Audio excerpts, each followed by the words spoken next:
ជីកហើយនឹងរកចំណូលបានប៉ុន្មានណាបន្ទាប់មកទៀតនៅពេលដែលចងក្រងទុន35,000 លានដុល្លារនោះបើសិនណាជាយកអនុទានចិនតើកុងត្រាដូចម្ដេចហើយចិនហ៊ានដាក់អនុទាន35,000 លានឬទេ35,000 លានវាធំអញ្ចឹងទី1ខ្ញុំទៅសេឲ្យស្ដាប់ណាពីទូខ្ញុំទៅសេឲ្យស្ដាប់ឲ្យដឹងណាខ្ញុំទៅសេ1ណាគម្រោងប្រែកក្រានៅថៃឡែនមិនទាន់មានរូបរាងនៅឡើយទេមានតែការលើកឡើងនិងសិក្សាខ្លះតែប៉ុណ្្នឹងទេណាតម្លៃចុងក្រោយគេគិតថា35,000 លានដុល្លារអនុទានគេមិនទាន់ដឹងនៅឡើយថាតើគេប្រមូលដូចម្ដេចហ្នឹងខាងអនុទានទី4តើកុងត្រាបែបណាពេលវេលាប៉ុន្មាននឹងចំណូលមកវិញគេនៅមិនទាន់សិក្សាដឹងអស់ទេអូខេទី5សន្តិសុខជាតិថៃតើដីនៅភាគខាងត្បូងព្រែកមានសុវត្ថិភាពឬទេព្រោះតាណាជីកាត់ពីកើតទៅលិចវាត្រូវដាច់ដីសណ្ដនៅថៃទៅខាងត្បូងណាអញ្ចឹងពីទូវាអត់ទាន់មានច្បាស់លាស់ទេណាអង្គរ World Freedom សួស្ដីណាកូនណាពីទូនេះគឺជារឿងដែលអត់ទាន់ដឹងច្បាស់នៅឡើយទេអត់ទាន់ដឹងច្បាស់នៅឡើយទេហើយលុយដុំ35,000 លានធំណាមិនតូចទេណាបាទទំហំខ្សែតកិច្ចកម្ពុជាវា42,000 លានចិត្តប៉ុនខ្សែតកិច្ចកម្ពុជាណាអានឹងអញ្ចឹងណាអញ្ចឹងវាមិនមែនងាយទេហើយចំណូលត្រូវការប្រហែលឆ្នាំដើម្បីបានយកមកសង35,000 លានអ្វីដែលគេនិយាយគេគិតអញ្ចឹងណាឧទាហរណ៍ដូចប្រែកជីកហ្វូណនវា1,700 លានដល់ជីកហើយចំណូលត្រូវការប្រហែលឆ្នាំដើម្បីសងឲ្យរួចថវិកា1,700 លានបន្តមកទៀតថ្លៃថែទាំតើថ្លៃថែទាំចំណាយអស់ប្រមាណហើយគិតឈ្នួលទូកនាវាគិតយ៉ាងម៉េចហើយប្រជាអាស្រ័យផលបើទៅតឹង100តើប្រជាជននេសាទអាស្រ័យផលយ៉ាងម៉េចណាហើយការចតទូកនៅតាមច្រាំងទាំងសងខាងយ៉ាងម៉េចវិថីចរាចរណ៍យ៉ាងម៉េចហើយចុះកំពង់ផែអីយ៉ាងម៉េចហើយការថែទាំច្រាំងការថែទាំជម្រៅយ៉ាងម៉េចការយាមល្បាតយ៉ាងម៉េចហើយប្រជាអាស្រ័យផល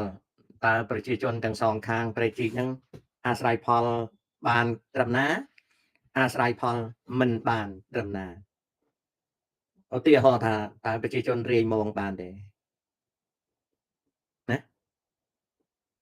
បន្តមកទៀតពីច្រាំងម្ខាងហ្នឹងតើទុកចន្លោះដីប្រមាណនឹងទៅដល់ភូមិអ្នកស្រុក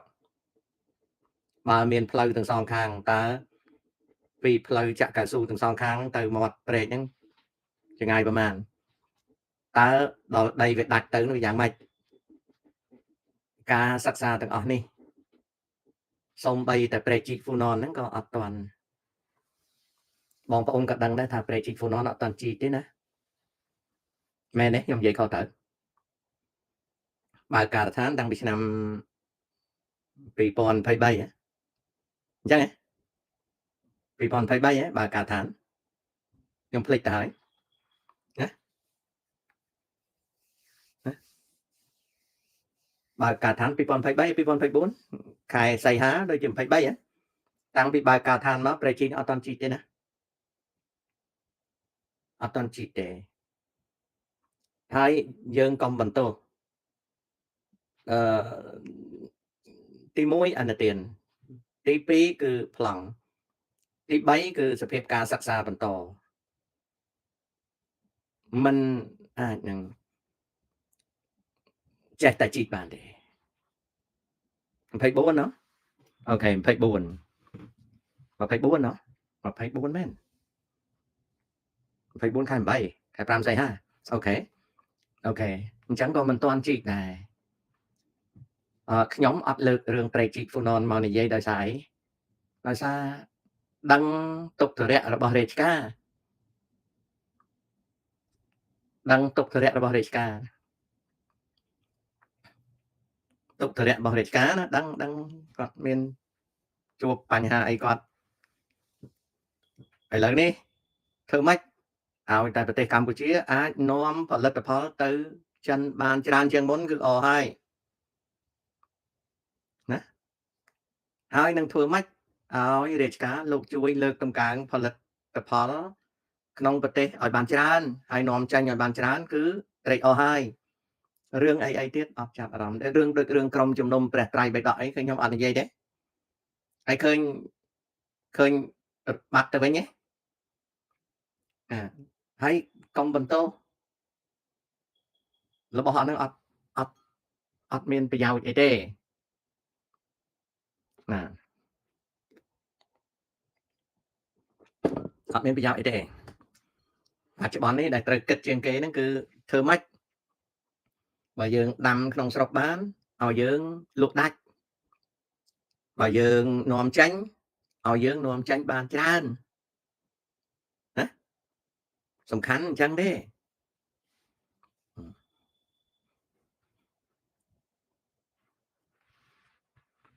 សំខាន់រឿងហ្នឹងទេ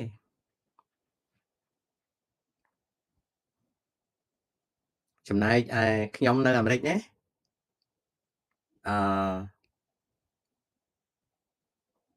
មិនទាន់ឃើញអីប្លែកទេ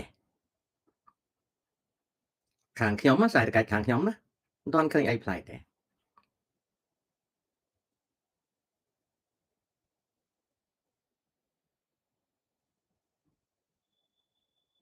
ហើយសង្គ្រាមឆ្នាំនេះឃើញបងប្អូននៅកម្ពុជាហ្នឹងគាត់សប្បាយហើយទោះបីខ្ញុំមិនសង្គ្រាមជាមួយក៏ដោយក៏ខ្ញុំអត់មានអីទៅថាអីទេឲ្យតែសប្បាយណាឲ្យតែសប្បាយហើយឃើញមនុស្សម្នាច្រើនកកកុញណាហើយនៅប្រទេសកម្ពុជាគេចាត់ទុកថាធ្វើទៅដល់ថ្ងៃណាបានចប់ណាបងប្អូនធ្វើទៅដល់ថ្ងៃណាឥឡូវនេះថ្ងៃ16មិនទាន់ចប់ទេមិនត្រូវចប់ទេណាគេធ្វើពេញមួយខែឬក៏យ៉ាងណា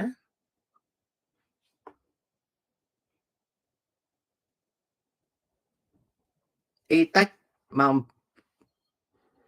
អំពីយើងអត់សូវមានអីនិយាយប្រទេសយើងតូចណាយើងអត់សូវមានអីនិយាយល្បីមិនល្បីសំខាន់ហើយពីព្រោះប្រធានស៊ីគាត់មក ដំណើរទស្សនកិច្ចរបស់ប្រធានស៊ីចាត់ទុកតែសំខាន់ហើយចប់ថ្ងៃ17ហ្នឹងហើយអូខេអរគុណបាត់ដំបងសប្បាយទេនៅហ៊ុនថាតឃើញមនុស្សច្រើនដែរឲ្យតែលក់ដាច់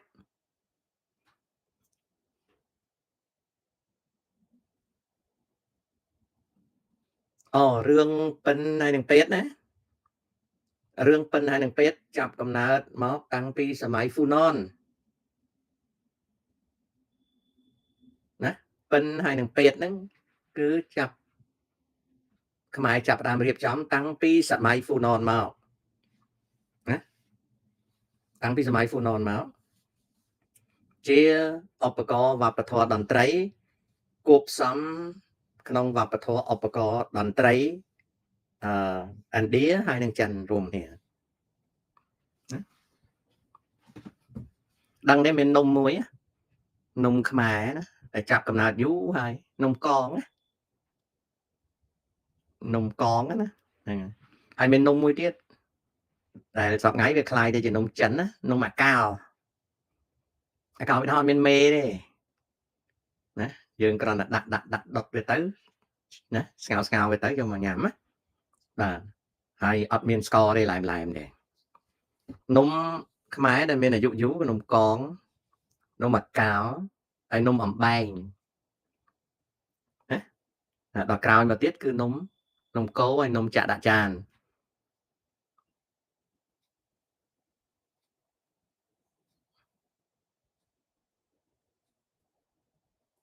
គេថានំកងតំណាងយោនីអត់ដឹងទេកូនអត់ដឹងអត់យូរហើយណានំហ្នឹងសិតតែនំយូរហើយ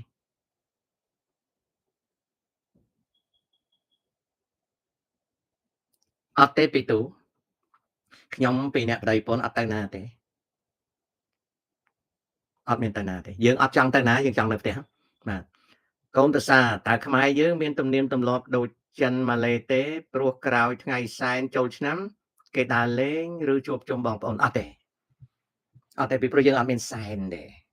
យើងទៅវត្តហើយយើងយកវត្តជាមជ្ឈមណ្ឌលជួបជុំគ្នាយើងដើរលេងក្នុងភូមិយើងដោយអត់មានថ្ងៃតមថ្ងៃអីទេ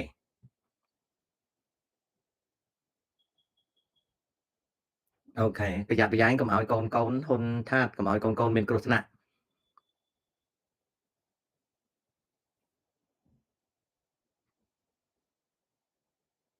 ច្រៀងអត់កើតបងអួលដើមកចង់ច្រៀងដែរទៅមិនរួចហ្នឹងបងអរិយធម៌យើងសម្បូរបែបណាស់តែថ្នាក់ដឹកនាំដូចជាកុំនិយាយដល់ថ្នាក់ដឹកនាំកុំនិយាយថ្នាក់ដឹកនាំគាត់ខំធ្វើហើយណាគ្រាន់តែខ្ញុំនិយាយពីរឿងដាក់រូបថតហ្នឹងមនុស្សមកចង្អេងចង្អាងដាក់ខ្ញុំនៅ Facebook ខ្ញុំប្លុកចោលអស់2នាក់ចង្អេងចង្អាងដាក់ខ្ញុំរឿងរូបថតហ្នឹងណាខ្ញុំគ្មានរិះគន់ផងខ្ញុំគ្រាន់តែនិយាយដើម្បីជួយលើកតម្កើងទៅជាញ៉ៃអស់ខ្មែរយើងឥឡូវវាមានពឹសក្នុងគូក្បាលណាឲ្យតែនិយាយអីទៅរត់តែឆ្លោះគ្នាអញ្ចឹងទៅខ្ជិលខ្ញុំប្លុកចោលអស់2នាក់នៅ Facebook អញ្ចឹង17មេសាយើងអត់ចាំទេ50ឆ្នាំក្រោយមកតែប្រហែលពិបាកទៀតណាសង្ឃឹមថាយើងកិច្ចរួចណាសង្ឃឹមថាយើងកិច្ចរួចឆ្លោះអត់លេងទេចៅឆ្លោះកើតរឿងយើងសួរនាំដើម្បីចេះដឹងឆ្លោះលេងមិនបើឆ្លោះលេងបញ្ជូនចាឯងទៅយូក្រែនមិនល្អជាងចាឯងចង់ឆ្លោះឯងតាមសក់ចិត្តចេញប៉ាហោះឲ្យទៅយូក្រែនកន្លែងគេលេងទុំហើយកន្លែងគេលេងនៅយូក្រែនណាដោយអាត្រាំវិញនិយាយចឹងដីយូក្រែនរៀបស្មើតែបាញ់ត្រូវណាបាញ់ត្រូវយូក្រែនណាយូក្រែនលេងសបាយដាក់ទៅគឺត្រូវហ្មងអត់ដឹងទេទាហានកូរ៉េខាងជើងងាប់ចិត្ត6000នាក់ណាតែមួយផ្លែទេអស់6000នាក់ណា6000នាក់ហ្នឹងចង់អាចច្រើនជាងហ្នឹងផងព្រោះឥឡូវយូក្រែនឥឡូវកូរ៉េខាងជើងកឹមចុងអ៊ុនដូចបញ្ជូនទៅ50000ទាំងអស់